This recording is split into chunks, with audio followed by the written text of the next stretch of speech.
Hi, and welcome to FrazlCast. Climb aboard the GNOME Train. Chugga, chugga, chugga, chugga. Please make sure to keep your limbs and experimental instruments inside the train at all times. And now, on with the show.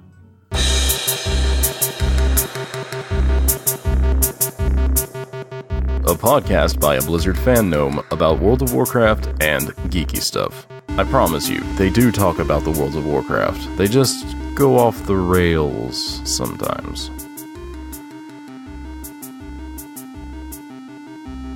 It's Novelgarten, and I've got something that's better than chocolate eggs. A podcast! So I'm Frazly, and I'm joined by our warlock with the goods, Lady Emma. Hey, don't forget to have my cookies. They're so sweet. Oh, I love them. They're not sweet, they're lime flavor. And mixed flavor with chocolate chips. Okay, that's where I'm getting the sweetnesses from, the chocolate. Oh, and then there's the matcha flavor with the white chocolate chips. Oh, I want cookies right now, but I gotta do a podcast. And tonight, we're also joined by new guest, but longtime listener, Rooster. Pop up my cherry. Long-time listener, first-time guest. But not first-time caller. I'm always a first-time caller when I call in, because that's the first time I've called in on that episode. Ergo, I'm a first-time caller. See? Ooh. I know what's going on. Good logic. On this episode, we will get to know Rooster more. I like to get to know guests on their first episode. And then we get to talk with Kilrogg on what's coming, and then finish it off with some trivia. But before we get into all that, Epic Insanity, what time is it? It's time to go around the table. Great idea. So what have you been up to recently? Let's start with the Rooster. FIFA launched August 2018. I got it, but I didn't really have the headspace and time to get into it yet. So here it is now, 2019. It's the end of April, no less. And I finally got my main to 120. Nice. So that's what I've been doing, on top of, life and family and work and whatnot. Yay, I have someone to play with again. I enjoy playing with you too, Emma. It's been too long. It has. It's okay. We might be rusty, but, it's like riding a bike. So I get to tell you where to go and when to go and how I want it? Got it. Well, yeah, that's what you usually do when you're riding my rocket. Well, lately you've been doing my kitty. That's true. I've been mounting your kitty lately. So, Lady Emma, what have you been up to recently? Oh, there's a long list. I know apparently there's like the final season of Games of Thrones. Yes. The last part I watched was the Red Wedding, which I think happened in season 3. So I think we're on season 8. So I'm really far behind. Well, it's been so long since I've watched any of it, I decided, hey, let's start from the very beginning and just watch all the way through. It seems like each week I have a time to watch one season, so I'm on season 2 at the very ending. I think I have like 2 or 1 episode still left of season 2. So I've been doing that so I can finally catch up and see what's going on in season 8. I've been playing a little bit more World of Warcraft lately than I have been. One reason is because Rooster's back and I can bug him. It's like, hey, I want to do something, but I don't want to do it by myself. Come do stuff with me. Then, of course, I've been playing Pokemon. I went away for a bit. I went to Gibson. Now, to get to Gibson, I have to take a ferry, but Gibson's on the mainland.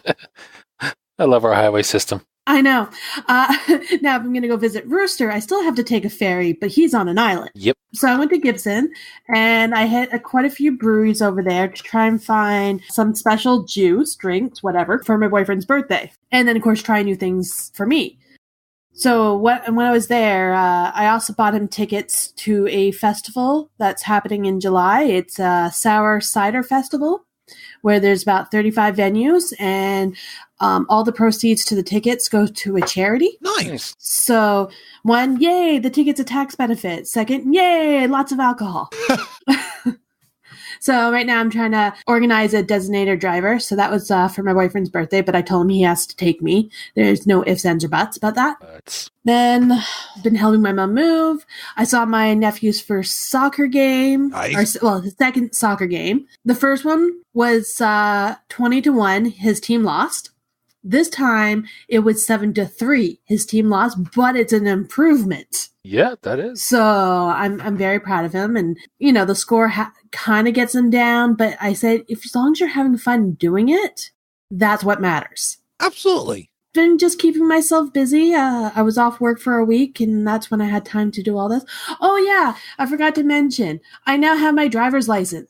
Nice. So I can legally drive without having a passenger. Nice. Stay off the sidewalks, everyone. Or just avoid the lower mainland of BC, Vancouver. Yeah, just avoid it altogether. I will admit, I almost got into a car accident last night. Uh-oh. Yeah, I was picking my boyfriend up from school. I was trying to turn into a lane, and this guy stayed in my blind spot. So I had no clue he was there. It was late at night. And my boyfriend noticed this, that basically as soon as I turned on my turning signal, he kind of sped up, which I was speeding up so I could kind of turn that lane. So he stayed in my blind spot the whole entire time.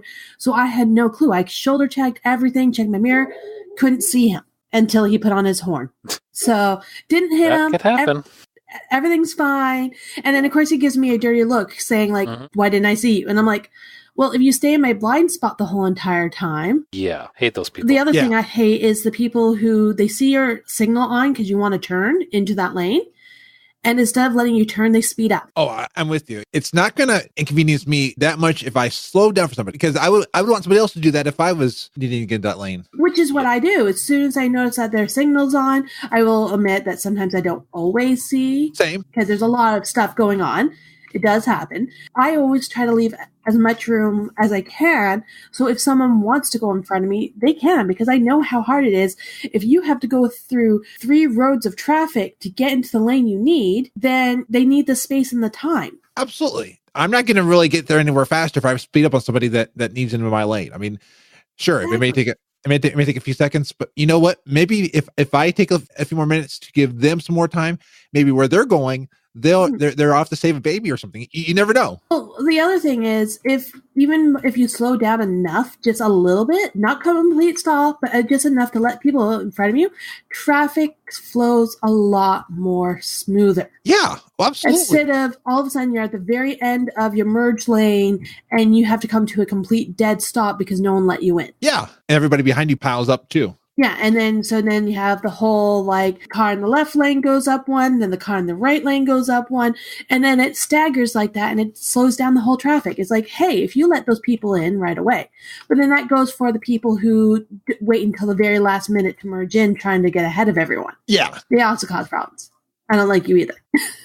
But I have been doing a little bit of driving on my own, and I'm noticing, like, my little quirks, issues I've been having. One thing I hate is I'm not allowed to have a GPS right now. No mobile distraction, nothing. I'm not even allowed to have, like, any phone calls whatsoever. Smart. I try not to do phone calls either when I'm driving because I want to focus on what I'm doing. I do have podcasts playing, but I don't have to be talking to the podcaster. Yeah. I learned in driver's ed, having talk on in the car that you're not talking to keeps your mind active, but you can still put it into the background. But if I'm on a phone call, it brings it into the foreground and it distracts me. Well, here's the thing. I'm not even allowed to hook my phone to the car speaker. I can see the wisdom in that. Even if I'm listening to my own music, I'm not allowed to hook up my phone or any other device, not even just a phone. Could be a MP3 player, any device that has to be hooked up to your car, you're not allowed to. Is that a boyfriend law or is that a state law? That's Is that province law. restriction for your license? Yeah, it's a restriction for my license. One reason why I can kind of understand that is I've noticed some people who do this, they hook up a device to their car and they don't like that song. So what are they going to do? They're going to look at the device to switch the song. Yeah, and then you're distracted from what you're doing. Absolutely. Exactly. So I understand certain things. What I don't like is I'm not allowed to have a GPS. Is that for the first year of your license or is that forever? That is until I can get my full license. And I can't try and go get my full license for 2 years. Are you on the learner stage then? Is that what this is technically? No, this is a new driver. Huh. New drivers are not allowed to have GPS. Interesting. I can see the wisdom in that. You don't get confident fully driving for at least a couple years. Oh, yeah. The way I drive now is not how I drove when I first started. But you know how much it was a pain, how many wrong turns I've made lately? And I've probably caused more issues because I'm not sure which street I'm supposed to be turning down. And then I have to backtrack or find ways to turn around and go down the right way. And now somebody that's listening to this podcast is like, Back in my day, we didn't have GPS, so see? You are going through exactly what we're going through. Yeah, well, back in my day, GPS was a big paper map. Oh, I remember those big paper maps. For my work, I used to have a map book. Like, I'd go to the store and buy this year's edition of the map book, and so I would look up the street address and then go to the page that had the map and find the A3 or the D6 or the M23, and then my battleship got sunk, and I just was so distraught. Yep, no, I remember all of that, being as a child in the back seat, and you know, your parents are arguing. It's like, no, you're supposed to take this turn off. You missed that turn off. No, I didn't. The turn off was ahead. And that's distraction, too. It is. I'm going to move this car back onto the podcast, otherwise we'll be off talking about driver's license. Beep, beep, beep. There, we backed it up. Back that ass up. I mean, what? That's really cool. I'm glad you got your license and all that. So don't do what I did when I was playing Skyrim. So I've been playing Skyrim recently, and I'm playing as a gnome, literally. There's an add-on for Skyrim called Gnomes of Azeroth, so I'm playing that. It is the ugliest thing ever. I'm not saying gnomes are ugly, but in Skyrim, it is the ugliest thing ever. It's a face only a mother could love, or even, I don't even know if the mother would love it, but the mother tolerates it. But yeah, I am playing a gnome. You get a horse. Capo helped me realize I call this one Sugarfoot. Well, mount physics in Skyrim aren't quite the same as they are in WoW. Trying to navigate things is not quite the same. I killed Sugarfoot quite a few times. Had to reload. Sugarfoot? Yes.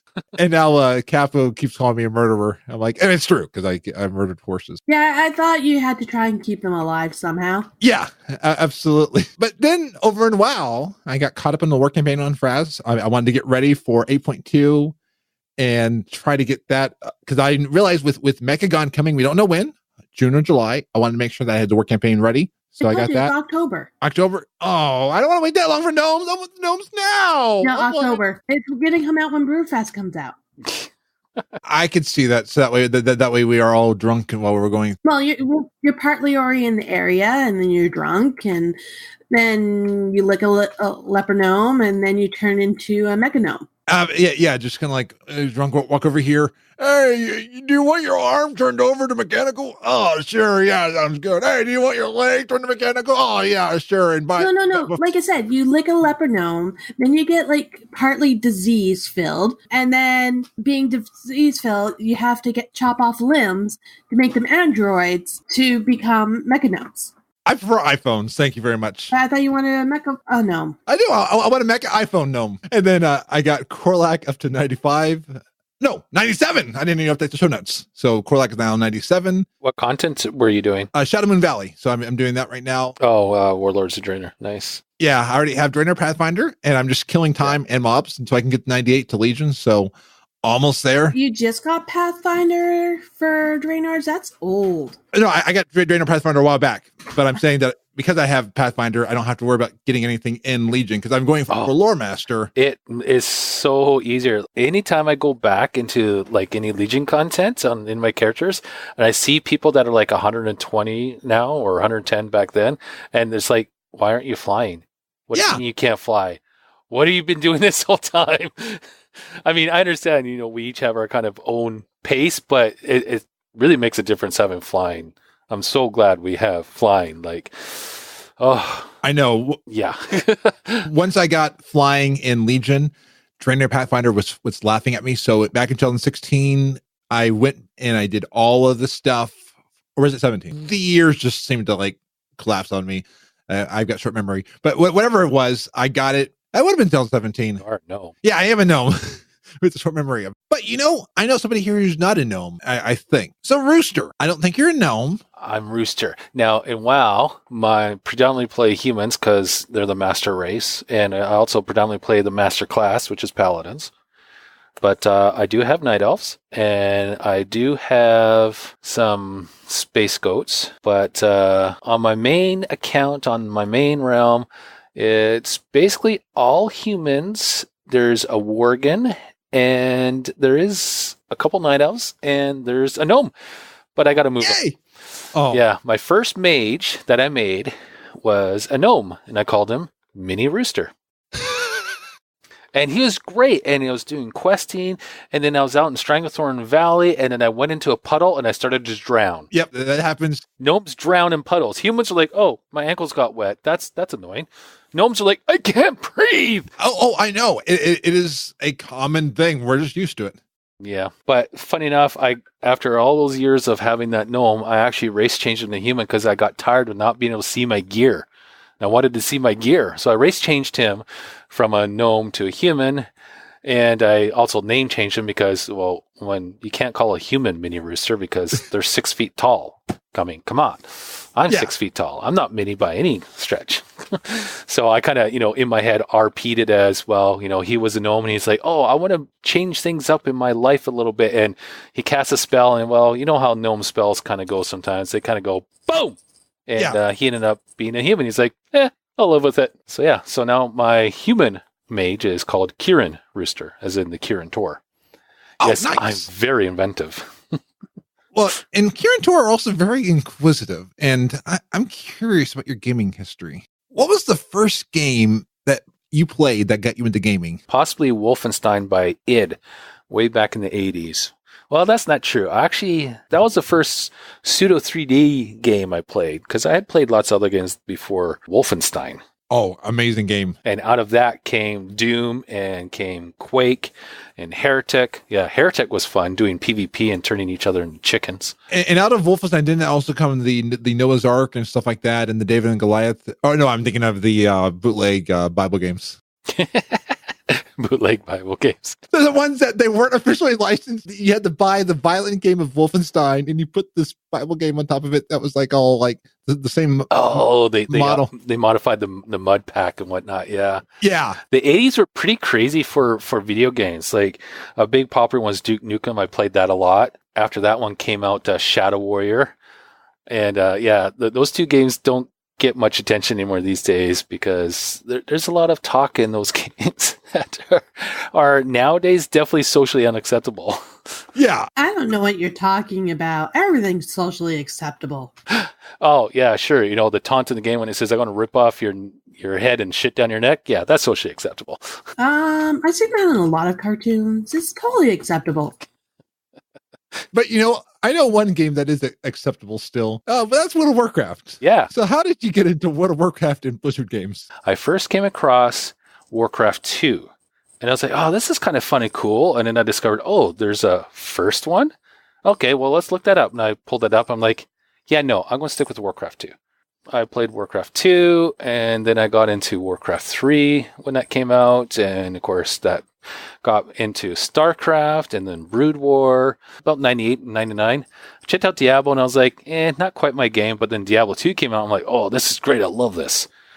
And, yeah, so all that time playing StarCraft and D2 and Warcraft 3 kind of got me hooked on Blizzard, so to speak, in that regards.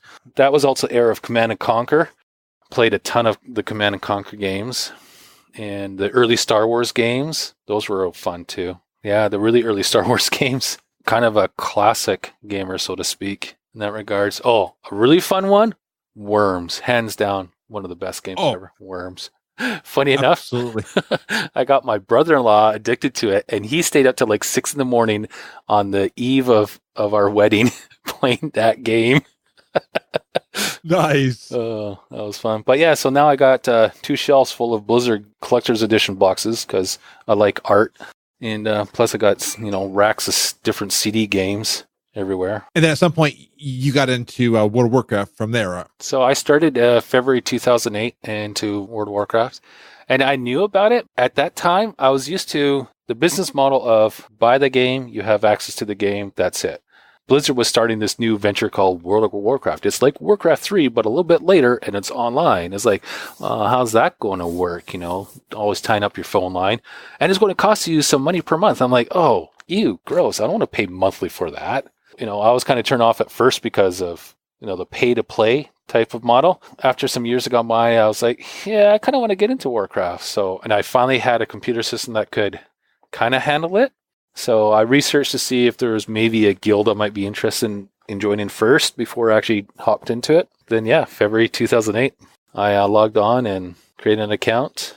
And that was back when you had to create your account and you had to have an account name. Yeah. Now you don't have to have an account name. They just give you an automatic random number. But back then you had to have an account name. My account still has an account name. Yeah. It is so weird not putting that in anymore and not having like log the password in. I always forget that there's actually a login screen that you can use if you don't use the Blizzard launcher, because the Blizzard launcher just takes me into the game. Yeah, Right, I pretty much just use the Blizzard launcher.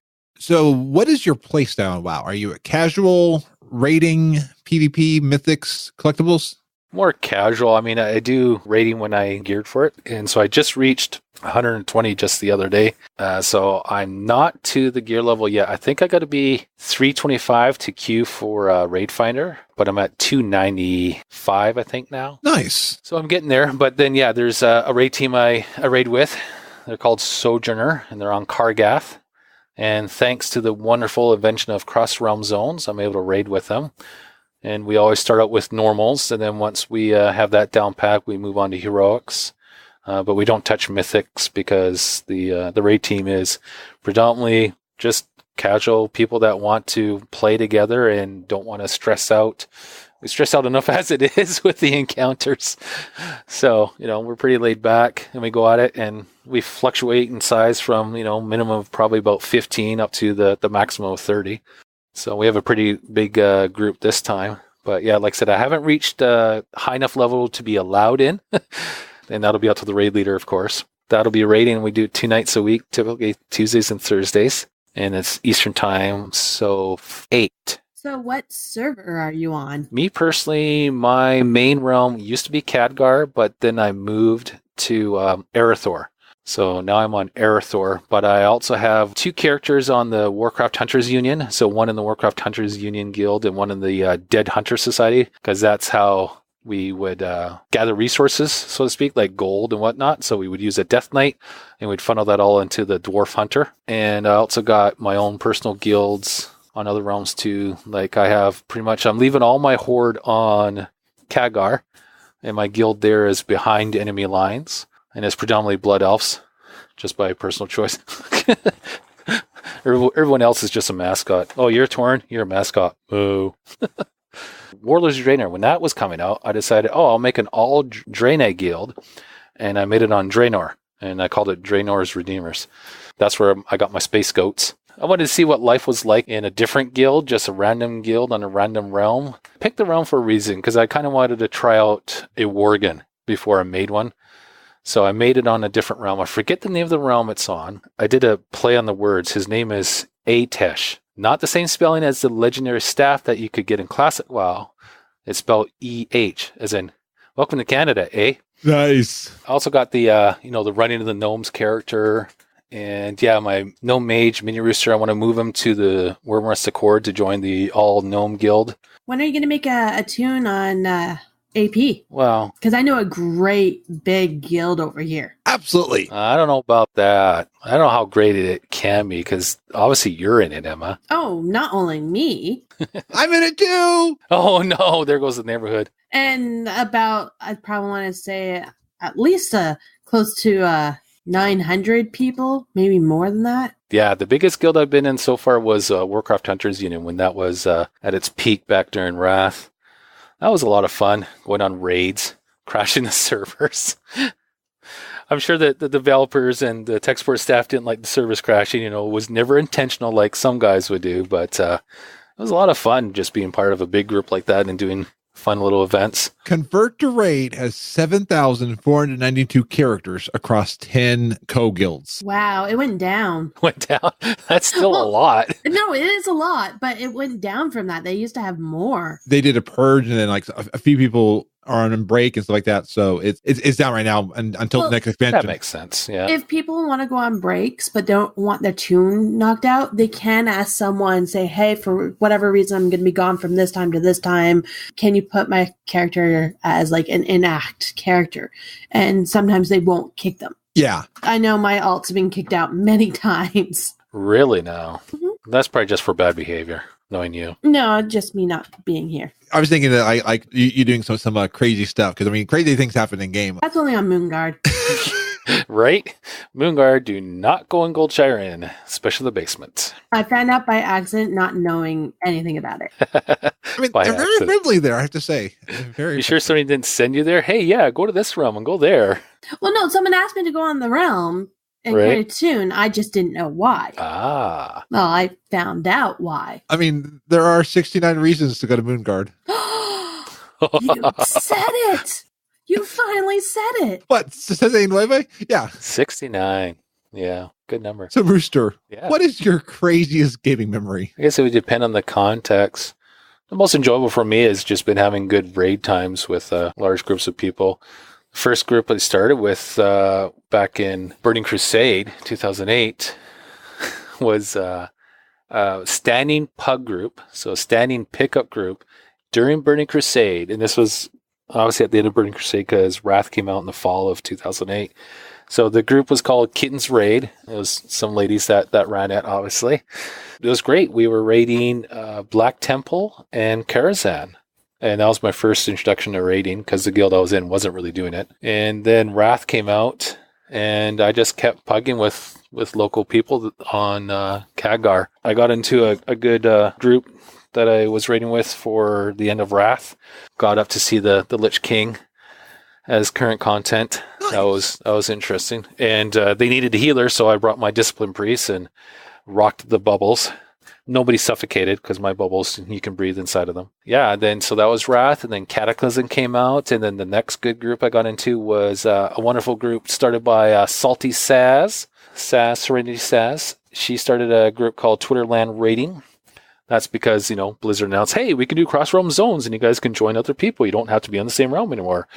And of course, the WoW community went, yay! Hell, it's about time. Twitterland Raiding, joined that. And did raiding there. And interesting enough, I met somebody there. You met someone? Yeah, it was you, wasn't it, Emma? Maybe. Yeah. So, met Emma 2012. I found out about them through DG, who was on All Things Azeroth. I think he still helps with the Chaos Portal, I think it was. But from DG, because he was mentioning them. I remember when I first did a raid group, I was kind of like an awestruck because he was in the group, and I'm like, oh, I'm raiding with a podcaster. Oh my God, I'm raiding with a podcaster. The fame. Yeah, the fame. And then I met Rooster. It all went downhill from there. It did, especially when we found out we live really close together, and I'm pretty sure his wife hates me. Really close together. We 2-hour are. ferry ride plus an hour drive. Yeah. Closer than most. We can say Yes. that at least. Yeah. Yeah, we're at least in the same province. That's correct. Yeah. And, it's all downhill from there. Yeah. It's always interesting seeing the iMessage chats that we have. I try to put the naughty ones invisible so you can't see them. Is that why there's so many things that I can't see? Okay, because I'm Yeah. like, You don't open those? Oh, No. okay. I figured not because there's usually not any comment from you. I do it so I don't wreck innocent Frasley, who's not so innocent according to our Twitter chat this morning. Not so innocent. No. I don't know. Totally innocent. I think I'm Poppy would have angel. something to say. She knows him better no. than us. He swore and then said 69 today, so... That's true. He did swear on stream not that long ago. Mhm. Yeah. But that's because you're shaking your booty at him. I think it was just weird timing. I mean, I'd probably say that too, but didn't go. It'd be an exclamation of just- excitement, not like, what? I just didn't expect to see your behind on camera. No. Just remember, Frazzy, say no to crack. I didn't show any crack. Still, I'm just encouraging him. Remember, say no to crack. Listen to Nancy Reagan. So, Rooster, so not only you're a human paladin in WoW, but you're also a real life human paladin. So you are a self-employed IT personnel. Yeah. Yeah, I came up with a great title for myself. I am an independent cross-platform support and service specialist for information technology systems, also known as Slayer of Stupid, Incompetent, and Disappointing Minions. Nice. That is awesome. There, I got to get business cards made up with that. Absolutely. That would look so great. Independent cross-platform support and service specialist for information technology systems, also known as Slayer of Stupid, Incompetent, and Disappointing Minions. Yeah, I think our tech pros can be considered stupid, incompetent, and disappointing minions. Absolutely. And sometimes it's the turn on and off. Oh, yeah. Yep. I had a good one today. Went out to the customer's site and They wanted some help with some problems, and we went to address the problems, and every single problem they wanted help with required the internet, and Shaw was down. Oh. Shaw's a cable internet provider, and they were offline today. And the really weird thing was, usually you can open up your browser, type in the IP address of the router box, and connect to it and access it. But not during this outage, because their Shaw boxes were like, nope, we ain't talking to nothing. So, and I waited on the phone for like almost an hour to hear them tell me, oh yeah, because of the outage, you can't even access the web page on the Shaw box. I'm like, okay, good to know. So yeah, mental note for next time. And apparently they're having a technician come out tomorrow and most likely going to replace that box because as soon as I left it stopped working again. Yay for Shaw and Cisco products. It just needed the magic touch. Yeah. How did you get into being in IT? I'm good at it. At the end of grade 7, that's when the computers first started getting into our school systems, and my grade school had an Apple IIe. And that was an amazing computer. And then I got to junior high, and they had Apple IIes there as well. Like, they had a whole lab, and I was like, whoa, this is so awesome. And then I got to high school, and we had Macintosh Pluses, which were even better. And I took computer courses in junior high because there was a class for it. It was really easy for me. But doing the work I'm doing now, I have not taken any official courses or anything like that. I just learned it myself, taught myself, did the things, fixed the things. And so that's what I'm doing. And I was doing telephone tech support for a local ISP starting back in 1998. And but I was still doing the weekend IT support for people because that company didn't do it. They're like, no, we'll help you with your dial-up problems, but anything outside that, you better call somebody else to help you with that. So that's kind of how I got started into it, I guess you could say, was through them, which was good. And that's what I've been doing ever since. What has been the biggest challenge you've had to overcome to be in this career? That's a really good question. Would it be trying to find clients? Yeah, no, because that hasn't been overcome. Yeah, I'm not sure. It's been so natural to me in a way. I think probably a little bit more self-confidence. I probably have built up more self-confidence doing it. And initially I didn't have it because you don't always know the nature of the problem. And you have to try and figure that out. A lot of times the customer doesn't quite know what's wrong, but they can kind of tell you in a roundabout way how they think something's going wrong. And you got to figure that out. So you really got to read between the lines. But almost always there's a problem that you haven't come across before, or the customer needs a different solution than all the other ones that already exist. Yeah. And that's definitely a constant challenge is going, okay, so they want to do this workflow, or they want this solution for the equipment they have. And the proper way to do this is X, Y, and Z, but we can't do that. So how can I make X, Y, and Z out of A, B, C? Well, we're going to start with 1, 2, 3. And then from that, like learning new things and be like, okay, I'm figuring out there's this way to solve what you didn't know how to solve this way before. There's almost always something new in IT. It's not always the same. Rather than have you tried turning it off and on? Is it all plugged in? Yeah. It's amazing how many times that often is the solution is like, well, did you unplug it and plug it back in? Yeah. Or did you turn it off and turn it back on again? Or, some weird little things. The most common one I had when I was doing the telephone tech support for the dial-up company was that, people call up and, they get used to the routine themselves and they figure these things out like, oh, last time we turned it on, turn it back off and again, right? On and off. They got used to that. And they call in and we'd say, well, did you turn it on? Did you turn it off and then back on again? And be like, yeah, I did that. And the one thing I usually would do would tell them, okay, well, I want you to shut it down. And they're like, but I've already done it. I'm like, trust me, shut it down. They're like, okay, shut it down. Now I want you to unplug the power at the back or turn off the switch, whichever you got. And they're like, okay, why is this different? And then I would tell them, okay, now press the power button on the front. And they're like, well, what's that going to do? I'm like, I know it's not going to do anything, but here's what it actually does. When the computer is unplugged and then you press the power button sends the signal through the computer to say, hey, let's turn on, but there's not enough power to turn on, so it doesn't turn on, but it dumps the capacitors. And the capacitors are storing power, which can still keep things running inside memory. Wow. I did not know that. Yeah, it sounds so trivial, but all the times they'd be like, yeah, I restarted, nothing worked. Okay, yeah, I shut it down for a minute and turn it back on, and nothing worked. It's like, well, do this. Unplug the power, press the power button in the front. You might see the power light flick, and that's it. that means it's dumped the power out of the capacitors. Now plug in the power, now turn it on, now things are working.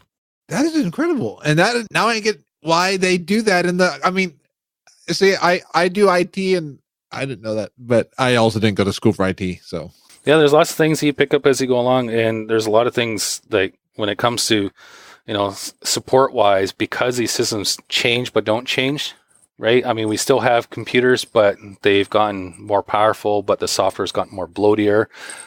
Things haven't changed, but still have changed. It just takes time. It just takes so much time to learn these things. There's probably a lot of things I could figure out while we're doing it, but you couldn't say, okay, what's this trick or what's that trick? Like, I don't know them until I'm confronted with them. It's like, oh yeah, this is the trick for this. And yeah, it's funny. A lot of times you do just need to shut it down, unplug it. I mean, laptops are different because unless you can pull out the battery, you can't quite do that. But if you just leave it off for 10 minutes, that seems to be pull out a laptop battery easily. Not all laptops can you pull out the battery. Okay, all the laptops I have, I can get to the battery and pull it out. But if you can't do that, that's what I'm saying. You just unplug it from the power, make sure it's shut down, not in sleep mode, and just leave it off for 10 minutes. And then turn it back on and try again. If it still doesn't work, you've only lost 10 minutes, and then you can call your tech support person to come and rescue you. How would someone get into what you're doing? Well, nowadays you probably could find a good course. I mean, there are lots of good courses specifically targeted at different aspects of IT support, whether it's, Microsoft certification or Cisco certification. It depends on the area you want to get into. But you could take on a whole bunch of online courses to get some, base knowledge, so to speak, and get into it. But you would definitely want to be working with somebody, unless you just want to start on your own. If you want to start on your own, I mean, obviously you got to have the money to make business cards and have a website hosted, things like that. But you could either start working for somebody else that offers support, like Staples. Staples has a support department. Best Buy has a support department. You can start working for those guys and then get up enough experience to branch out on your own. But you got to be good at it. There's so many times that I've run into customers like, oh yeah, I had somebody else out and they couldn't figure out. And I'm like, well, I just solved this in, 15 minutes. So I don't know what they know, but they don't know the right things.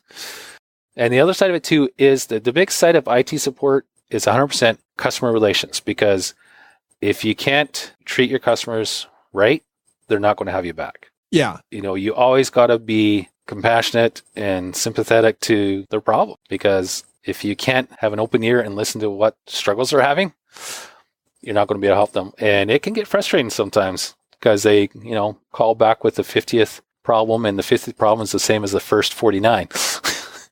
And I find typically whenever it's there, you're seeing somebody at their worst moment where they're in the middle of something, they need it. Yep. And it's working fine 100% of the time, but that 1%, well, it would be 99%. Math is not one of my strong points. Yeah, 99% of the time it's working, and then that 1% it doesn't work, and they need it fixed, and they need it now.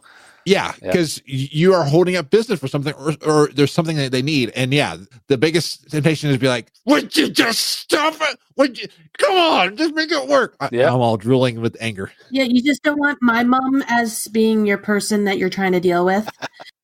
But here's the thing. If she had someone that's not family, she might be better behaved. No. Some people are like that. They're better behaved with strangers than they are with their family. Not my mom.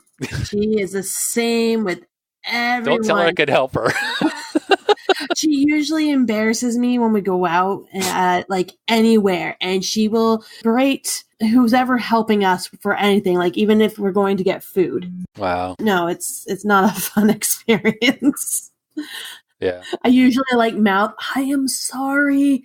I am so sorry. I am not related to her, I swear. Yeah, customer service, IT support is definitely customer service, right? Just like whether you're restaurant or telephone tech support, like anything customer related, you got to be a people person, as they used to say, right? You got to be sympathetic. You got to have an open ear. And sometimes you do. You just have to take a deep breath and work through it. Because, it can be frustrating sometimes because, like I say, it's the same thing over and over again. And this isn't necessarily an age thing. You might be thinking, oh, maybe it's the elderly. Well, I do have a lot of elderly customers, but even people my age, I'm only 23 and a half. Wink. Even, people of any age, it can be anyone that has this problem. And it might be the same thing that you've helped them out 20 times beforehand. And some people don't commit things to memory as easily, and others do. If you can remember things easily, then you're going to have an easier time making your way through, problems. And then you got my Opa, who's 98 and still messes around with the computer all the time. Yeah. And he uses the Mac. Yeah. Always tinkering. Tinkering is, I have some customers that are like that. They're always tinkering, and it's like everything's working fine, and they go and tinker one weekend because they have a long weekend, or, they're not working or whatever. And then it's like, oh, yeah, things have gone south again. I tinker just because I typically know what I broke so I can fix it. Yeah. Quickly. I have one customer that there was 1 year where they stopped using me, and this is just a home user. They stopped using me because they found somebody who was cheaper.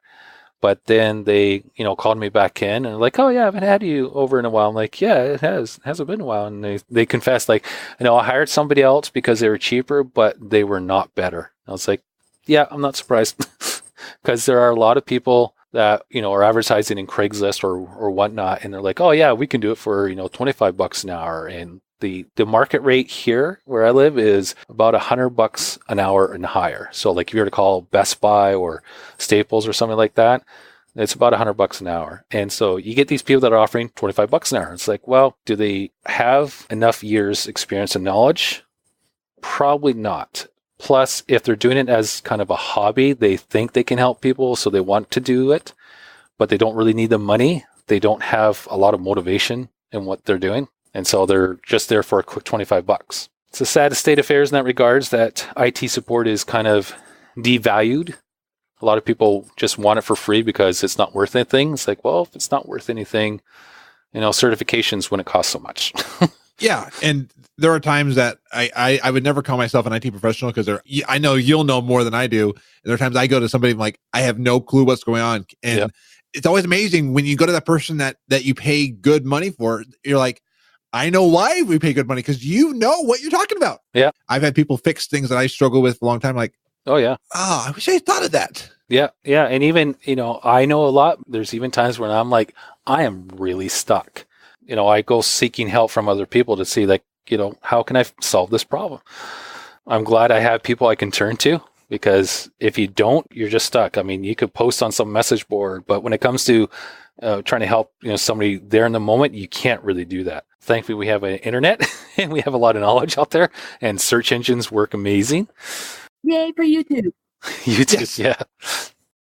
But still, you can only know so much, right? Yeah. And until you come face to face with that particular problem, you only know what you know. And yeah, like say, a lot of times I run into a problem like, wow, I've never had this before. But part of my skill set is that I have the brain that can break it down, like, okay, what's going wrong? How is it going wrong?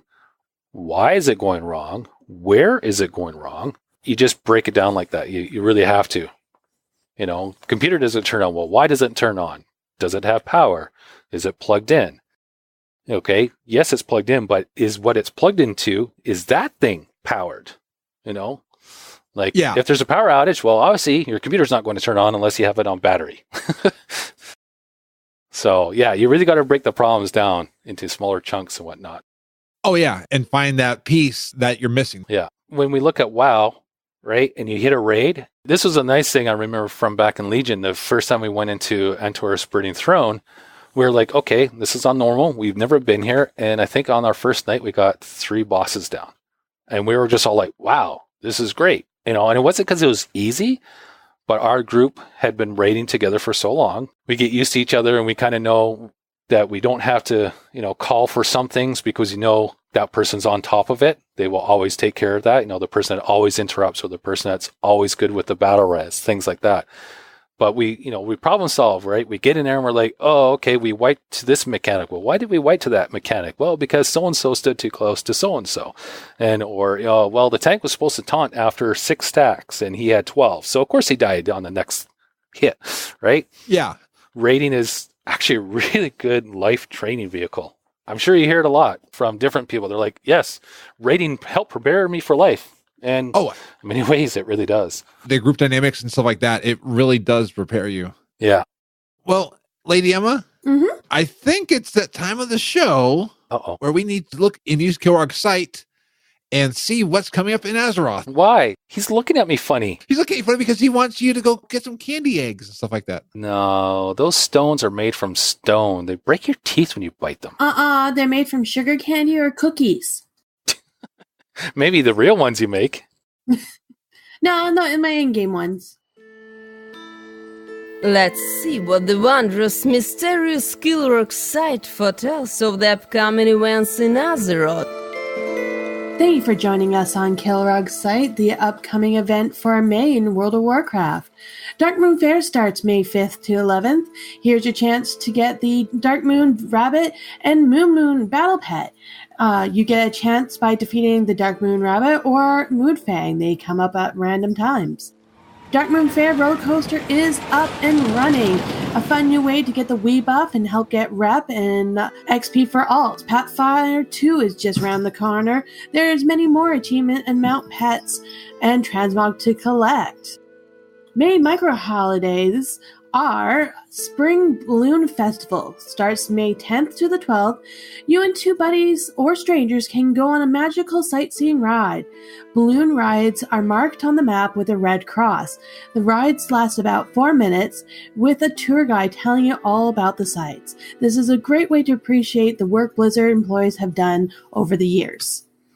The next micro holiday is the Glowcap Festival. It's held on May 27th. Come join the Sporgar in Zangelmarsh. There's a mini game to help heal mushrooms. This game will give you rep with them. They do have faction items that you can buy, but they only use Glowcaps as currency, so you do need to farm those. Weekly bonuses events for May is Time Walking Dungeon event from April 30th to May 6th. Pandaria need to be 91. Finish 5 Time Walking Dungeon and rewards Azurite. Time Warp badges, currency for in-game things.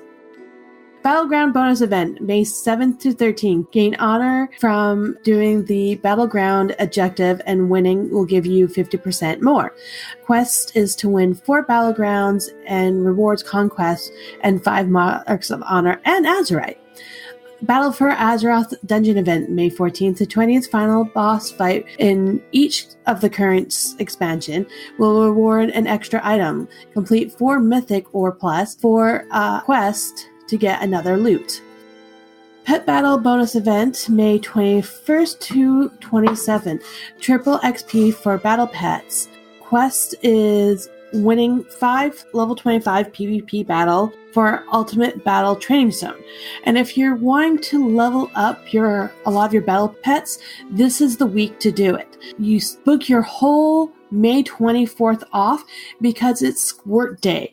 So what that means is this battle person in your Draenor garrison, make sure it's like level 3. You can battle it over and over and over. And with the Battle bonus event and what's going on, it makes it go a lot faster. So it'll take only 2 battle pets to level it from 1 to 25. The pets I use is the Enchanted Broom and Bone Shard. Those are the best combinations I have found to level up your battle pets. Now, if you're not really into battle pets, this is also a great way to make gold on different servers. Level the battle pet to 25, and then when you start a new character on a server, you sell that level 25 pet on that server, especially the rare ones. If you have any and you don't really care about them, best way to do it. Time Walking Dungeon event, this is Draenor. You need to be level 101. Finish 5 Time Walking Dungeons, rewards you Azurite, Time Warp badges, and currency for other things. May main holidays. Children Week starts May 2nd to 9th. This is the time of year when we give back to the victims of the war, children of Azeroth. You can go on many alts and help many orphans to show them that there is more to this world than the chaos. At the end of each trip, you'll be rewarded a pet. You can collect your orphans in Stormrunner or Orgrimmar, depending if you're Horde or Alliance, Shat, Northrend, and now new orphans. There's one for Horde and one for Alliance in the new zones. There will be new pets as well. Mr. Krabs, Beakbert, Froglet, and Scaly. Also, please be kind for those who are trying to get School of Hard Knocks. Yes, Blizzard's fault for putting a PvP achievement in a world event, but it's only 1 week, so let's help them out. And that is everything that's happening in the month of May. Mr. Krabs is in the World of Warcraft? Hey, is this the Krusty Krab? No, this is Patrick. Wait, did somebody have crabs? Yeah, you will later in the month. So I saw Squirt in my garrison the other day this week. I was like, oh, I should totally do that. And then I looked at the time like, oh, it's 11 o'clock at night and she's going to disappear in less than an hour. Yeah. May 24th is when you want to do it. I am trying to book the whole entire day off just to do Squirt. I believe I have a wedding sometime to go to around that time. 25th, so I'm good. Hey, gotta have your priorities. Gotta have your battle pets and then your weddings. Absolutely. That's right. And you know one priority we have around here? Whenever you're on, I love to do trivia. That is always fun. So Rooster's been around long enough that he remembers when we were on Discord, we did this, and then he remembers when we had Discord / Twitch answer the question. All right. So I got 2 cards. Rooster, question 1. What is the name of the subzone surrounding the Nexus ancestral home of the blue dragonflight? The subzone surrounding the Nexus. Right, because that's an island. It's not the Debris Tundra. Oh. I know, I would have totally got this wrong. Oh, jeez. Yeah, see, But it's now like that I it's see the name, right there. it totally makes sense. Because I know it begins with a C. Yeah. I give up because I can't pull it up, but I know it begins with a C. Cold something, I think it is. Koldara, that's it. Yep. Yep, that is correct. What are 2 of the 3 priest class specializations? So as a priest, you could either play Holy, which you can be a Fail Angel, or you can be the best one, which is Discipline, or you could be Shadow, which just drives you crazy. That is correct. And Holy's best. Yeah, but the big D's better. No, Holy's best. Embrace the shadow. All right. The next question for you, Rooster. What is the name of the famous fisherman who is associated with the following items? Lucky fishing pole, extreme angler boots, extreme angler FC-500. That sounds like that's the fishing guy. Yeah. Which is not Harrison Jones. No. It's not Els, because that was actually a WoW player. No, wait, yeah, Els Anglin. Maybe it is L. Is that your final answer? Yeah, I'm going to say my final answer is Els. I'm sorry, that is wrong. Wah, wah, wah. It's Nat Pagel. That's it, Nat Pagel. How could you That's say about right. Nat Pagel? This is where you get like the walking strider that we're losing next. The Water Striders, yeah. I think that's a really bad decision on the developer's part to give us mount equipment. Okay, I'm okay with mount equipment. That's a great idea. That's kind of cool because it gives us X amount of abilities that we can equip on each mount. But we had to grind out rep to get Water Strider mount. Apparently, the whole purpose is they're going to give us gear, and I'm assuming if you have both of them, like I do, you get 2 pieces of gear or something like that. Nope. No, they said they're going to give us a free version of the water walking mount equipment. And you can also buy it from NetPago at a very steep discount.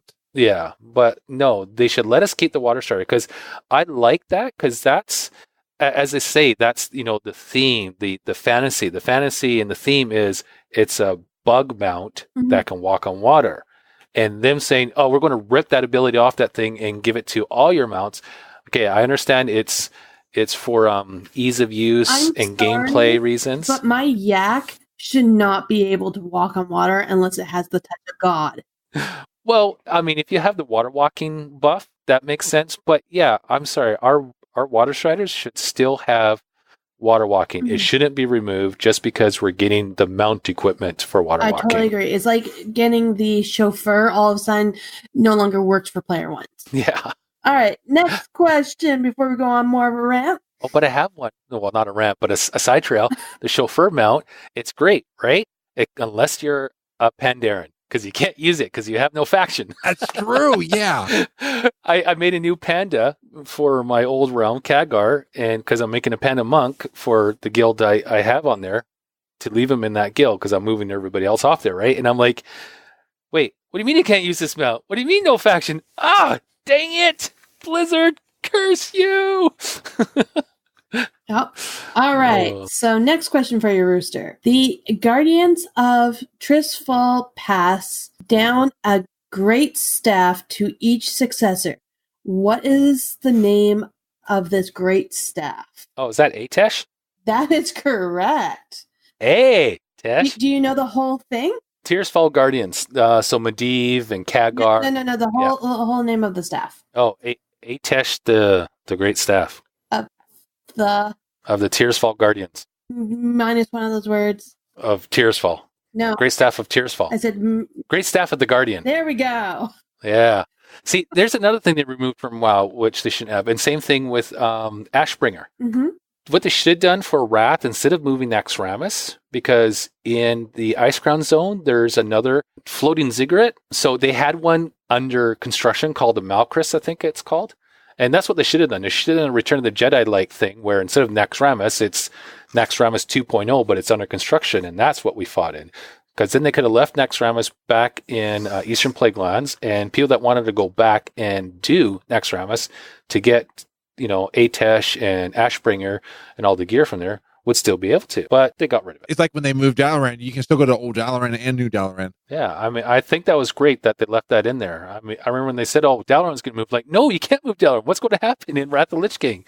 You level your character and you go, oh, sorry, you can't go to Dalaran. That's over on Broken Shores now. And you're like, what's Broken Shore? Because you're not supposed to know at that point. Yeah, right? and that would be a long flight. Imagine if you had to go from Northrend to Broken Shore back. Yeah, exactly. All right, next question. This one I know you won't get at all.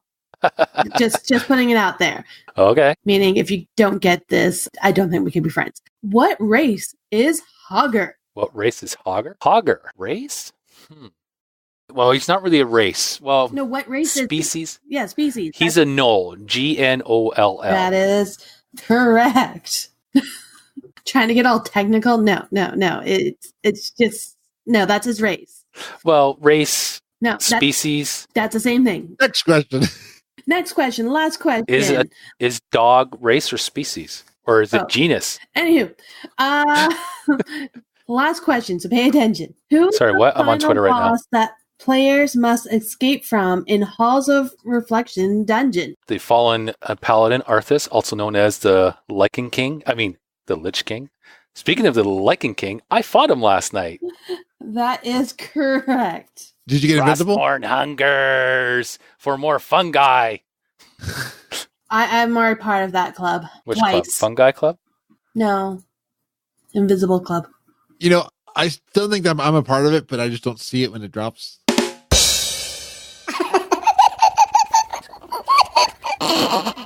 Well, I got it twice, and thankfully I was with my best friend the second time, so I gave it to her. Thank God. I just gotta run with you because whenever I run ICC, it doesn't drop. You need to run with me because it usually something good drops. If it's the ribbon. Oh, I have the ribbon. Oh, I know what you're talking about now. I'm sorry, I couldn't see it before because you're talking about the invisible mount. Yeah. Okay, now it's Frazley's turn. Yay! Ready for this? Yes. The zones of Townlong Steppes, Cagayan Wilds, and Jade Forests is located in which continent? Pandaria. That is correct. I should know this, Tosh Mifune. When the World of Warcraft was originally launched, what level were mounts first available to players? 40. That is correct.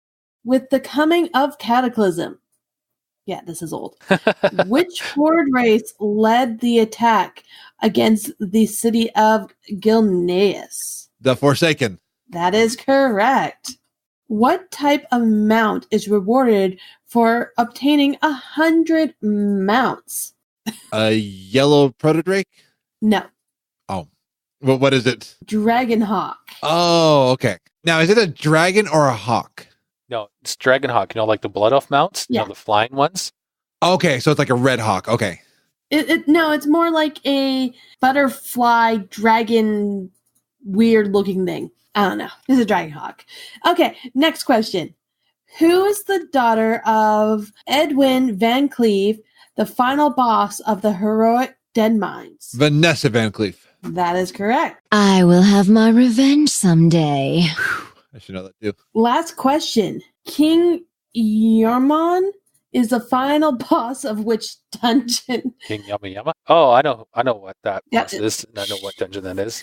And I know what zone it is. I wouldn't have known. And I know what expansion is. Without looking at the answers, I wouldn't have known. Throne of Thunder?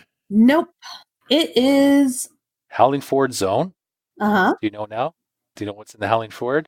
Is it Utgard Pinnacle? And don't give it to me. I'm just guessing. Yeah, Utgard. That's Utgard why Pinnacle. that seems familiar to me because I got the blue pill Rick after 6 runs. I used up all my RNG. Okay, Sorry, so I can't be friends with you anymore. the score right now is, well, I haven't done me yet, so I don't know how well I'm going to do. Frasley's at 4 and Rooster's at 5. So for me to win, I have to get all 6 right, or tie, or just share the second place with Frasley. Let's see how well I do. Okay, so You picked an easy card for me, right? try to shuffle it. So I just picked out of the middle of the deck. So I don't know where. Player characters can take a ship from Ratchet and Kalimdor to which city on the southern tip of the Eastern Kingdoms? All right, from Kalimdor's to Eastern Kingdom, it would be Booty Bay. Correct. Wee. Shake your booty. In the Burning Crusade expansion, which player race could not be a warrior? Oh. Well, I'm pretty sure a gnome couldn't be a warrior in Burning Crusade, but I'm not 100%. I'm double checking here. You're double checking? You're not supposed to look it up. No, I'm not. In my head. I'm going through all the races in my head. Oh, okay, good. Stop being racist. I want to say a gnome, but I'm not 100%. I know an orc could be a warrior. Obviously, an undead can be a warrior. And same with humans can be a warrior. For how many times you've been nice to me, I just want to give you a hint. Oh, my hair. Doesn't it look beautiful? Okay, now I want to say blood elves. Correct. Yay! Oh, really? They couldn't be warriors, huh? Oh, that's right, because they were introduced to be paladins for the Horde, because the Horde didn't have paladins. So, in addition to Arthas, what other prince sought the affections of Jaina Proudmoore? There's another one other than the Lich King? Yep, Jaina's Bay. I don't think I'm going to get this one. Shoot. Bang. Pardon me? You said shoot, so I said bang. Oh. I really didn't realize Jaina had another suitor. Well, I mean, aside from all of us who want to... I'm thinking right now is the Blue Dragon, Caligosis. Because he has a thing for her. Nope. But I that wasn't my answer. I'm just saying right now, currently, he has a thing for her. Before that, she had a suitor. I almost want to say it was a Torn. Anwen was too young. Well, Anwen was a prince. So you said it was a prince. It's definitely a prince, right? Yes. Okay. So it can't be Anwen's dad. Because, I mean, Varian was married to Tiffin. So, I mean, of course. Well, and then we all know Anwen has an anti-crush. Let's see. What other princes was there? Definitely not Prince Gallywix. No. Oh no, mental image. Okay. No, I'm gonna figure out. There can't be. The ethereal prince from the Nexus? There can't be that many more princes. Like seriously, there can't be that many princes. Probably more than you realize. Probably. Yeah. That I don't even know. Okay, it is Kael'thas Sunstrider. Oh, really? Blood elf? Yes. But prior to being a blood elf, he was a high elf, which then they were aligned with the Alliance in the Warcraft 3. He had a crush on Jaina? Apparently, according to this trivia card. Jaina's hot. Well, yeah. Absolutely. It just, when you think of Jaina, you always think of Arthas. Always. Yeah. Okay. So this next question is also old. So while no longer available, the Recruiter Friend program first offered which mount as reward for bringing others? Correct. I have that. She would definitely get that right. Yeah, I got that one too. I have a lot of Recruiter Friend mounts. I have all of them and all the pets. So I recruited them and I recruited myself a couple times. So what is the name of the boss found in the slave pens that only appears during the Midsummer Fire Festival? Oh, does it start with an A? Yes. Oh, goes into an ice crystal shell and you have to break that down. I know his name. Oh. You need to know his name? I know his name. I remember when that first came out and when he was in his vulnerable state as the ice crystal, right? He took more damage, but outside of that, he was I think it was 99% immune to damage, which isn't 100%, right? So you could technically still DPS him, but you couldn't because of all the ads, right? But later on, in the later expansions, you could DPS him. I know his name. I know his name. Well, that doesn't help me much, does it? Hold on, where's my phone? I'm just going up messages because I just have to read messages currently. I have no reason to be looking at messages, but yeah, I just need to look at messages right now. Okay, so I'm done looking at messages. Let's see here. Arun or something like that? Correct. Hey. Yeah. It's a really good thing we don't give away extra rare prizes on this, or we could be in a lot of trouble. Ahoon, to be precise. Final question on this totally 100% legit trivia that is not at all ever fudged anywhere. In which Caverns of Time dungeon could players assist Medivh in the opening of the Dark Portal? Oh, it's the moss one or something like that. Black moss or... I will give it to you. It's the Black Morass. Yeah. See, it's black moss. Black molasses? Absolutely. Well, see, I think of all the greenery, so I always thought of moss. So then I remember it being black. Yay! Okay, so Frazly. Yes. You got to pull up another question because me and Rooster are tied. Okay. So, Rooster, this is a speed round. Speed round? Meaning... I'm still on Twitter. What? We have to answer one more question to break our tie.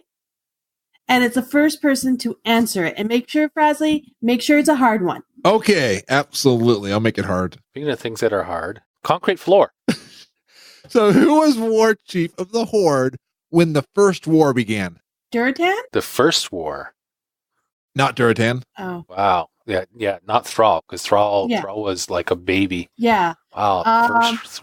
Not Well, okay, that depends. Is this referencing the Warcraft movie timeline or the original timeline? The original timeline. Jeez.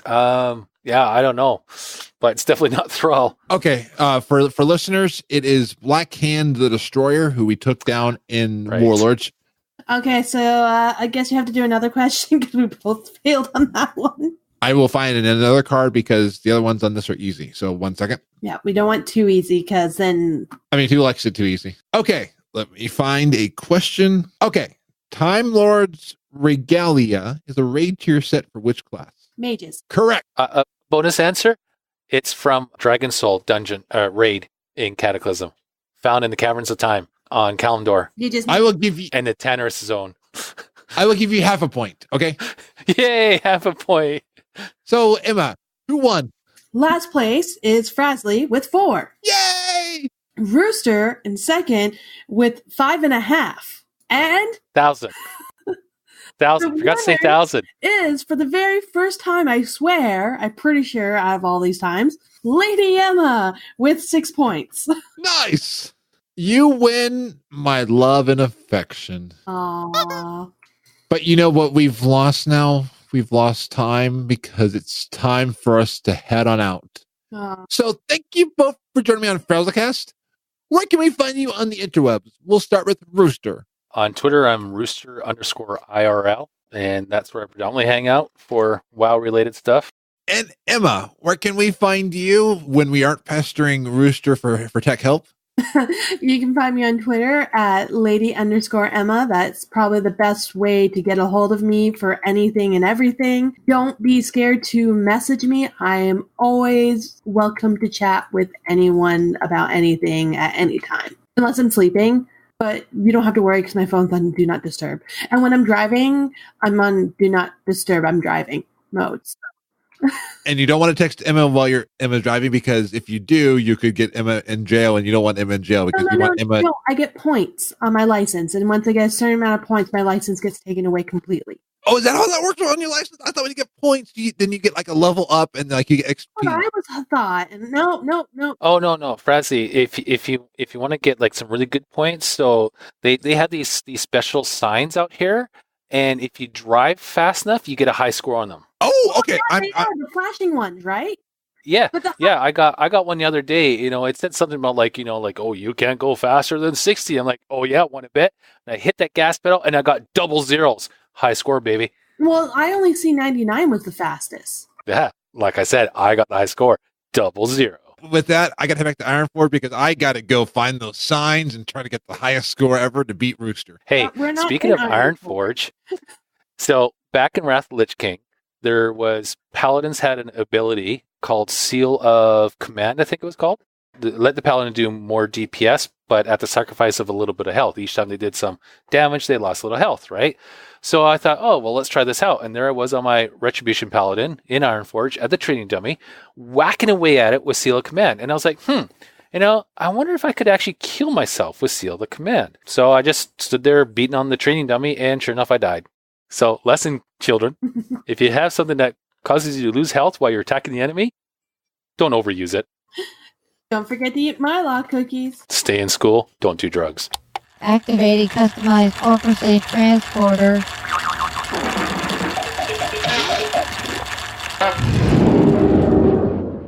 I'm back in my home of Ironforge until we one day reclaim Nomergon. Let's look at what has been happening in the community. Awesome, let's do that. So Scott Johnson has a new set of interviews with Chris Metzen. These are continuing in the eye-opening look into Chris's life. These are called the Metzen series. And as of this recording, there are 3 parts out now. I have some exciting news for those wondering where BlizzCon was. There will be a BlizzCon this year! Hooray! It is November 1st and 2nd. There are lots of changes too. I've got a link in the show notes for information. Tickets go on sale Saturday, May 4th at 10 a.m. Pacific for Wave 1, and then Wave 2 is Wednesday, May 8th at 9 p.m. Pacific. They are using the AXS system this year for ordering, which they have been using for their esports events at the Blizzard Arena in LA. So I'm hoping that they have learned from what they've done with the Blizzard Arena so they know what to look out for these tickets. There's a waiting room that opens approximately 30 minutes before the on-sale time, and they have a blog post about 5 things you need to know about buying tickets this year, which I have linked in the show notes as well. There will be no goodie bag this year. Instead, there will be an orc grunt or a human footman soldier, and there will be a pre-order window opening on May 4th in the gear store. So you can order both, or if you're like me and you're repping Team Virtual Ticket, you can order the human footman. I'm going to order it if it isn't too expensive. The statues are being printed on demand for pickup at BlizzCon or shipped to our homes around the time of BlizzCon if ordered through the gear store. So you will need to select which statue you want during the checkout for your tickets. I have a link in the show notes as well to the images of the statues. They look really cool. There is a big note about transferring of tickets. Transferring of tickets is like Ticketmaster and is a permanent transfer to their AXS account. Please use secure and unique passwords. I know someone who lost their tickets to Hamilton because of passwords. This transfer will send it to the other person's AXS account, and the deadline for transfer is August 25th at 11:59 p.m. Pacific. And you will also need the AXS mobile app to enter the show. It's kind of scary, so bring a battery backup. They did say, though, if your device dies or there's unexpected issues, which there probably will be, just knowing I work in IT and there probably will be some issues, there is a solution desk at registration. Registration is also this year being held off-site. They're recommending signing up for an AXS account ahead of the ticket sale waves. And this year, there are also some changes to the event as well. There will be a Welcome to BlizzCon get-together in the plaza outside the Convention Center on Thursday, October 31st from 9 a.m. Pacific to 5 p.m. Pacific. And they're expanding the show into Hall E on Friday and Saturday, which they say is usually where registration and the store are. The store is going to the North Hall, and like I said earlier, registration is going off-site to a nearby location. Oh, here's where it also gets interesting. There are 3 BlizzCon ticket tiers this year. BlizzCon Pass for $229, and according to Wowhead, this is up from $199 of the previous year. It is the normal pass as before. There is the BlizzCon Portal Pass for $550. It's new for this year. You get access to a gathering on the eve of BlizzCon for something called the Night at the Fair. This also gets you preferred parking, separate registration and security lines, early access to the show on Friday and Saturday, and access to the lounge. And then there is a new tier that includes the BlizzCon Benefit Dinner. This has typically been a separate add-on. This dinner raises money for CHOC Children's. So this year, it is now part of a ticket for the BlizzCon Benefit Dinner for $750. You get all the perks of the Portal Pass, plus access to a dinner that gives you a chance to speak with developers, artists, and people from Blizzard. This happens on Thursday night, I assume at the same time as the Night of the Fair or around it, so kind of interesting that they're doing that at the same time as the Night of the Fair. And also with this tier, you get reserved seating in the Mythic stage for opening ceremony and community night. This tiered pricing brings up a good discussion on what it means about BlizzCon and having money. Being a podcast that aims to share voices from the community, I asked Gret Pele Jill to share their thoughts on it. All these years, at every BlizzCon, the opening speech has been about how we're all one community, regardless of race or gender or sexual orientation or age. And now they're deliberately splitting that by adding in, except people with money. So now people with money are going to be treated better than everybody else at BlizzCon. And that's an absolute insult to the purpose and background of the event. I will say I agree with Jill on this. I get trying to make more revenue from what is most definitely an expensive event, but I have never liked fast passes, priority parking, priority seating. I've never liked those at events. I've never liked them at amusement parks and all the other places that those pop up. The charity dinner ticket getting extra perks, I am more okay with that. These people are doing an incredible thing to help CHOC children's. But the other stuff with like faster access on the portal pass, preferred parking, early entry, separate lines. Those are one places where at an event focused on community, you get to converse with fellow geeks. And I use geek in a loving sense. I'm a major geek. You will be in a different line if you spend the $550 for the portal pass. I just think this is an unfortunate barrier and a divider. But again, I'm only trying to provide constructive feedback on this. This is what I've been hearing. So I'm trying to be a voice for the community and give multiple sides. So Blizzard, I hope you at least are thinking through the implications of what you're doing. And again, this is constructive feedback. I'm not trying to say that Blizzard is stupid, but back on the details on the event. The virtual ticket details aren't here yet, but last year was $50 and they said details on an in-game goodies will be coming. So I will definitely be buying a virtual ticket this year, like the past 2 years, because I like to see the events. I like the in-game goodies. And it helps me at least try to get a head on what's going on so I can see it firsthand. And plus, I mean, there's just kind of a hype of seeing it and watching like at least the what's next panels and stuff like that. And don't forget, outside of Blizzard, outside of the official BlizzCon stuff, there are things like DitchCon, Come Before the Storm, Wildhead, Jinx, the AIE Guild Hall, the IHOP Breakfast Dinner Club. I mean, that's an unofficial name that I made up, but I know many who go to IHOP during the event. And I want to go to IHOP when I go, and there'll be a lot more that'll be happening around it. Plus, there'll be virtual events with like Dawnforge, Lagging Balls, CTR, Dragon Powered Studio, and more. Now that we have the dates and confirmation, BlizzCon is going to ramp up for an awesome time, in person and online. # Team Virtual Ticket. Whew, that was a mouthful. But this info literally came out on Thursday morning, so I wanted to let you know all of the news. There are so many details. Thanks to Toasty of ATA for helping me read through it all. This has been another packed episode, so now that FrazlCast is done, there are still many places you can hear me. that sounds very egotistical. That was not what I meant to be, but I love to talk a lot. And I love to support podcasts. So I was honored to be on a few different shows this week. I was on All Things Azeroth 639, had a great time talking with Madros and Toasty. I was filling in for Allie. I can never replace Allie's shoes because Allie's just amazing, but I had a fun time, and thank you Madros and Toasty for having me on and putting up with me face-palming you a few times. There's a few places where you could hear Madros go, oh. I was also on Between Two Mics, episode 9, which is a podcast run by Zach and Rock from Squadcast, which we use for recording the show. I had a great time kind of talking about why I podcast, my philosophy of podcasting, and I had a great time talking with them. So definitely check them out. I was on the Epic Fail podcast, episode 188. We talked a lot about the PTR, talked about the classic employee alpha testing, which, by the way, I didn't mention it, but employees at Blizzard are now testing classic. So definitely, if you want to hear more about that, check out episode 188. And finally, I was on Sai's podcast, Scrubs vs. the World, and I was on it for episode 2. We talked about my playstyle in WoW, and I had a great time talking with Sai. I mean, I've got Sai scheduled for at least 2 days coming up. One should be, I believe, in May or June. It's coming up at some point, so I've got it on my Trello board. And by the way, he's also going to be on for the BlizzCon episode. We're going to have an episode around BlizzCon, not type up Blizzard news, so it's going to have like ghost stories and stuff like that. So that's going to be exciting. Once the BlizzCon dates came out, I went through my Trello board, and I now have everything planned out, at least cards-wise and date-wise, up through May 28th, 2020, which is episode 161, which sounds like it was such a huge number, but nope, that's going to fly by. And every episode, I like to take a little bit of time to thank my Twitch subs out there. Thank you to Michael the Blue Recluse and Nerd This Podcast, and also the Genome Project, which I hang out with Michael every Wednesday. We level up some gnomes. Raz, who always makes me facepalm, and we have a great time.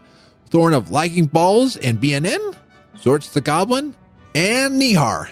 And thank you to the Scruffy Druid for the bits this past week. If you want to support the show, labor of love on my part every week, you can go to support.gnomepodcast.com. And you can also, if you want to look good on the street, you can buy a shirt at gnomeshirt.com. All of these bits, subs, and shirts go to help supporting this labor of love, and I appreciate every little bit. Thank you very much. And thank you again to Crush for posting that they just finished listening to episode 103, and they said that Creator Doubt is definitely a constant companion, and they appreciated the discussion we had in 103.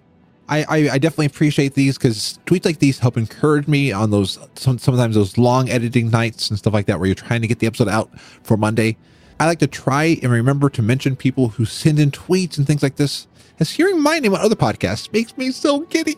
Just like Gin of Morally Great Podcast tweet about hearing their name on 103 made them giddy. So thank you all for everything and just that creative energy and that creative encouragement every week. Oh, and I got some news coming that I can't say until it's official, but squee! Oh, hopefully news will be out soon. Well, I am Frazly, and you can find the show at gnomepodcast.com. So until next week, be awesome.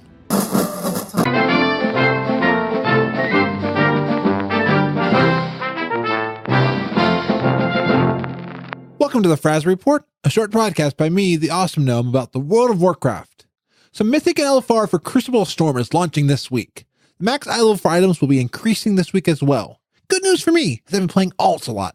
Fraz needs to be like a condiment and catch up. I still gotta finish my war campaign to get ready for the amazing Mechagon! It doesn't help that I've got college studies and also got sidetracked by Skyrim this past weekend. Oh, there's so much fun stuff to do! And speaking of fun things to do, the Feast of Noblegarden begins today.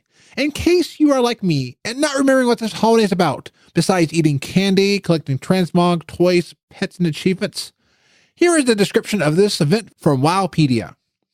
The Great Feast of Noblegarden has long been celebrated by the races of the Alliance and recently adopted by those of the Horde. On this joyous day, it is customary for the nobles and lords from each race to hide coins, candy, and the occasional treasures within special eggs painted to look like wildflowers. These eggs are then scattered around the major cities for the citizenry to find. From heroes to commoners and everyone in between, the Feast of Noblegarden is meant to bring communities together to share the joy of life and friendship. This year, there are 3 new bunny ears, a new Hearthstone toy. No, not a toy to play Hearthstone, a toy that acts as a Hearthstone. Though there is a toy to play Hearthstone. Well, not totally. You still can't actually play the game in it. Oh, I miss you, Peggle. As well as the achievement Shake Your Bunny Maker can now be used on any player, not just those who identify as female. Already a few complaints from residents of the towns in the starting zones are pouring in. Cities get overwhelmed by players every year who traipse through gardens and yards. Members of these towns claim that visitors only want chocolate, and with war mode, it's hard to get the blood off their homes. Not to mention the many duel requests that come up as the residents walk up to pick up their morning mail and a player rushes out of the bushes where they were looking for chocolate eggs. And this player, who wants to show off how skilled they are, they challenge the resident to a duel for the 1800th time. These cities are thankful that Pokemon Go never came to their towns, as the reports they've read of that game's popularity had them very concerned. Though Niantic has expressed interest in bringing Wizards Unite to Azeroth, much to the protest of residents. Thorben Alden, a human of Goldshire, has said the impact of Noblegarden on his community is felt for months after. He even recalled that sometimes eggs aren't found, and then becomes summer, and you don't want to know the smell of melted chocolate or the sight of the rodents that come looking for these spoiled treats. There is hope, though, that there is a tide turning for these spoiled foods. This year, there is a shortage of chocolate due to the lack of cocoa beans. Seems that these have been harder to import recently due to the war between the Horde and the Alliance. And the ships carrying these cocoa beans have been crashing off the coast of Zandalar and Koltiris. Some ingenious goblins have come up with a solution and have invented plant-based eggs that taste like real chocolate, similar to the Impossible Burgers popping up in fast food restaurants like Burger King. These eggs, thankfully, don't go bad, even after many months, so there will be no more crying over spoiled milk eggs anymore. I tried one of these eggs, and then another, and then another. Needless to say, I am high on sugar now! Woo! 8.2 has hit PTR last week, and the data mining has been in full effect. These things look amazing!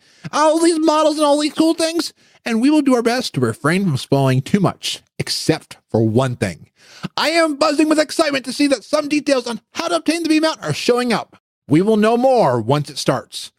And finally, employees at Blizzard are now testing the WoW Classic Alpha. We've talked with our sources at Blizzard, and already a few of them have been enjoying it, though they kind of forgot to keep their hunter pets happy, and they logged back in to see a note from their pets saying, "So long, thanks to a lack of fish."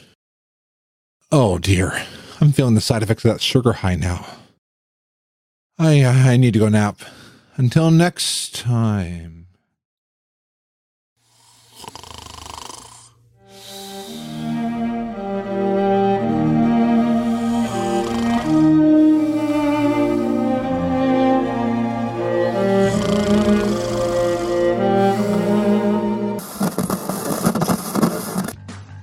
Hi, my name is Joe Hogan, and I'm a geek. And if you're currently listening to this, there's a good chance you're a geek too. So check out my podcast, Geektitude. Each week, I talk with somebody about their geek aptitude. Sometimes I talk to people in a geeky profession. Sometimes it's someone doing something really cool with their geekiness. Often it's another geeky podcaster. But it's always someone who wants to share their inner geek. So join me each week as we come together to geek out about all the geeky stuff we love. And remember, this week, keep it geek. FrazlCast is a fan podcast that covers Blizzard games. We are not affiliated with Blizzard Entertainment, Inc. Views expressed by the host and guests are their own. Some of the art, music, and sound effects come from Blizzard games and are owned by Blizzard Entertainment, Inc. No copyright infringement is intended. This show is brought to you by Dragon Powered Studio. Find more at dragonpoweredstudio.com.